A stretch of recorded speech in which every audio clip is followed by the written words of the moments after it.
Audio Jungle.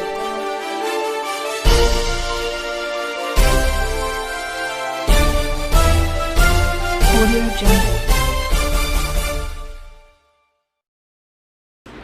Biru जी, मैं कह सकता हूं कि समाजवादी पार्टी के सभी नेताओं और कार्यकर्ताओं ने रोड पे संघर्ष चालू कर दिया, चूँकि अब चुनाव को लगभग 6 ही महीने बचे हैं। और मैं ये कह सकता हूं, अगर आप बात करें तो कल ही एक विशाल पूरे प्रदेश में साइकिल यात्रा जिनेश्वर मिश्र जी की जयंती पर निकाली गई थी। और मैं ये कह सकता हूं कि लाखों करोड़ों लोग सड़कों पर थे कल साइकिल यात्रा के माध्यम से। तो ये आगाज़ हो गया है 2022 का। जहाँ तक हम बात करें हमारी तैयारियों की, हमारी पूर्णतः तैयारी है। हम रोड पर आ चुके हैं और इस भाजपा को सरकार को 2022 में उखाड़ फेंकने का काम करेंगे।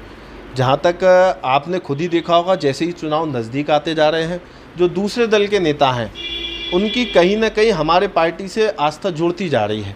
चाहे हम बसपा के विधायकों की बात करें, चाहे हम भाजपा के जो और नेता हैं उनकी बात करें, या कांग्रेस के लीडरों की बात करें, सब लोगों को कहीं ना कहीं ये महसूस होने लगा है कि 2022 में अगर इस उत्तर प्रदेश की गद्दी पर कोई बैठ सकता है तो आदरणीय अखिलेश यादव जी बैठ सकते हैं।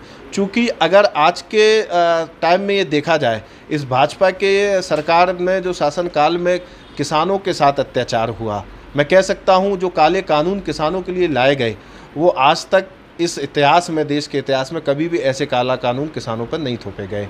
मैं कह सकता हूँ कि जहाँ लोगों को रोज़गार नहीं मिल रहा हो, नौजवानों को रोज़गार नहीं मिल रही हो, जो भाजपा की सरकार ये कह के आई हो कि हम 2 करोड़ नौकरियां देंगे, और आज नौजवान रोडों पर घूम रहा हो, आप देख लो कि आज कितनी नौकरियां आ गई हैं।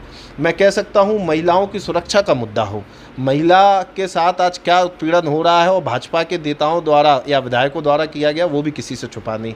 मैं कह सकता हूँ कि इस कोविड के टाइम में जहाँ प्रदेश और देश में भाजपा की सरकार हो और लाखों लोग ऑक्सीजन से मर गए हों, आप बेडों की, अस्पतालों की व्यवस्था नहीं कर पाए हो, तो आप खुद समझ सकते हो कि भाजपा की सरकार कहाँ जा रही है। भाजपा के लोग अभी समाजवादी पार्टी के राष्ट्रीय अध्यक्ष अखिलेश यादव की पर इल्ज़ाम लगा रहे हैं कि उन्हें अब ब्राह्मणों की याद आई और जातिवादी राजनीति वो कर रहे हैं। इसको किस नज़र से आप देखते हैं? देखिए, आदरणीय अखिलेश यादव जी ने हमेशा कहा है कि हम भी कृष्ण भक्त हैं, हम भी राम भक्त हैं। आप श्री राम कहते हो, जैसे भाजपा के लोग नारे लगाते हैं जय श्री राम, तो हम लोग जय श्री कृष्ण कहते हैं। हमने कब कहा कि राम मंदिर नहीं बनना चाहिए? राम मंदिर बिल्कुल बनना चाहिए, लेकिन ये मुद्दा कब तक चलेगा? अगर मुद्दों की बात करें तो मुद्दा है रोजगार का, मुद्दा है किसानों का, मुद्दा है महिलाओं के उत्पीड़न का।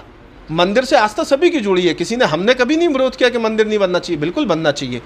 लेकिन क्या मंदिर बनने से लोगों को रोजगार मिल जाएगा?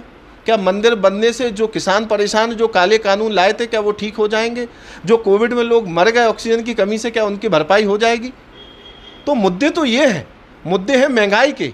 आप देखो ना, आज तेल की कीमत क्या पहुंच गई, आज सड़कों पे जो सिलेंडर आपके द्वारा बांटे गए तो उनकी कीमत क्या पहुंच गई, खाद की बोरी की कीमत कहाँ पहुंच गई। और मैं ये कह सकता हूँ, इस सरकार में अगर सबसे ज़्यादा कोई परेशान है तो खेत पर काम करता किसान और सीमा पर तैनात जवान, दोनों ही देश की शान है। और आज इस भाजपा की सरकार में दोनों ही परेशान हैं। अखिलेश जी, मैं युवाओं बताऊँ, युवा तो इस देश की रीढ़ है, और युवाओं ने जब भी कोई फैसला लिया, इस देश की तकदीर और तस्वीर बदलने का काम किया है। मैं ये कह सकता हूँ कि मोदी जी, इस भाजपा की सरकार युवाओं के दम पर आई थी। जो उन्होंने झूठे वादे किए थे, लोगों को लगा था कि, 2 नौजवानों को लगा था कि हो सकता हमको रोज़गार मिलने जा रहा हो। आने वाले समय में युवा ही इस भाजपा की सरकार को उखाड़ फेंकने का काम करेगा। और मैं ये कह सकता हूँ, अगर नौजवानों की रक्षा कोई कर सकता है तो इस देश में एक ही नेता पैदा हुआ जो नौजवानों के हितों की, नौजवानों की रक्षा कर सकता है, उसका नाम माननीय अखिलेश यादव है। समाजवादी पार्टी के राष्ट्रीय अध्यक्ष जी हैं, उन्होंने ही नौजवानों की रक्षा करने का काम किया है। और आने वाले समय में इस बुंदेलखंड में आदरणीय अखिलेश यादव जी, मैं ये कह सकता हूँ, ज़्यादा से ज़्यादा नौजवानों को मौका देंगे। और जो भी उनका निर्देश होगा, चूँकि वो खुद भी नौजवान हैं और वो नौजवानों की पीड़ा अगर कोई समझता है तो आदरणीय अखिलेश यादव जी समझते हैं। आने वाले समय में इस बुंदेलखंड में ज़्यादा से ज़्यादा नौजवानों को आदरणीय अखिलेश यादव जी टिकट देंगे। और मुझे पूरा भरोसा है कि 2022 में नौजवान जीतकर आदरणीय अखिलेश यादव जी को मुख्यमंत्री बनाने का काम करेगा।